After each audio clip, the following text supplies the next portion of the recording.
Hello and welcome to the 17th installment of my grading of all of the base game cards. If you want insight into the grading system, check out the description or click on the link in the top right hand corner to get to the first video, where I explain it all. But let's get started. To start off today's episode, I'm going to talk about hired raiders. If bought in the draft and used to steal steel from your opponents, this card is cash neutral for you, while your opponent is worse off than before. That's already a net gain, especially in a 2p game. In general, it's better to use this in the early game, since that's when your opponent will want to set up his economy and his money is scarce. So without any combo potential, this card is already good. But if you can either draw it for free, play it for free because of a discount, or you have Media Group or IC in play, then this card is super good, and playing it will net you a lot of cash. These cheap event cards just become no-brainers with Media Group in particular. They can be used to stall very effectively, and you can chain them together to gain money and play even bigger cards. There's almost no situation in which I am sad to see this in the draft, and it just becomes a question of opportunity cost. Is there another stronger card that I have to give up for this?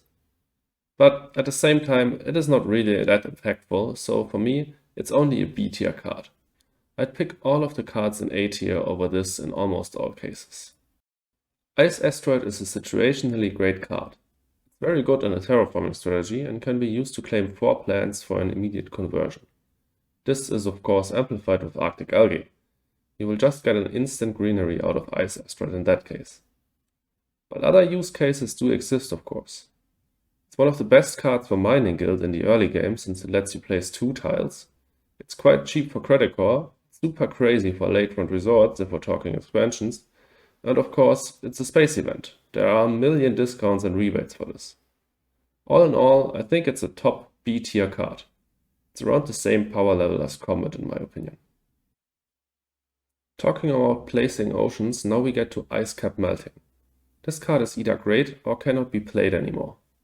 It's a gamble to pick up in the early to mid game, but there are factors to determine whether you want to pick it up. Do you or your opponents have a large amount of heat prod?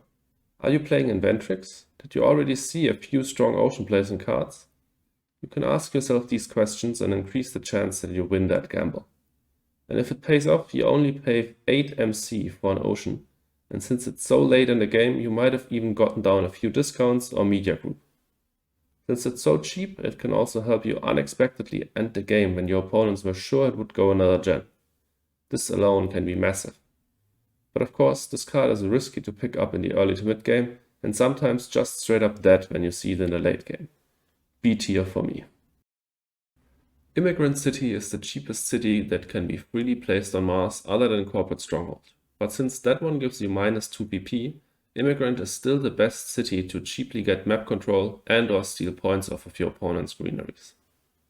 Its effect that grants you money production for each city played afterwards is tricky.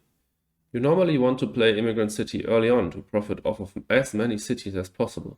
But if you don't play cities yourself, you cannot guarantee if or when you will get any money prod from it. If your opponents play cities, but only in the late game, then it would have been much better to get down Cupola or Domed early on to develop your economy. But what these cities don't offer is flexibility. You can't place them in the late game, and they are more expensive, so I think Immigrant is the best out of the bunch, and in my opinion it is B tier. There's only one better city in the base game, but we will have to talk about that one in a later video. And lastly, let's talk about Immigration Shuttles. This card is awkward. It grants 5 MC prod, more than any other card in the base game, therefore you should want to play it in the early game. However, in contrast to regular development cards, you pay an enormous premium for the potential points you might get from Immigrant Shuttles. Buying and playing sponsors and acquired company grants the same amount of MC prod for 12 MC less. So you pay 12 MC extra for the point effect. But how many points can you expect, and how many does Immigration Shuttles need to score to actually pay off? Well, in a 2p game, it is highly unlikely to get to 3 points, which I consider to be the cutoff for IMI to actually be worth it. With higher player counts, the amount of cities played goes up, but at the same time, the number of generations goes down. So the MC prod is worth less and the steep price more significant. All in all, this card is, as I said, just awkward. It can be okay if you start off with lots of cash and nothing to do with it, let's say with Credit Card Director or Phobolock. Also, if you know for sure that your start is best suited for an engine-style play, this card can be okay. But all in all, it's just a D-tier card in my opinion. Thanks so much for watching.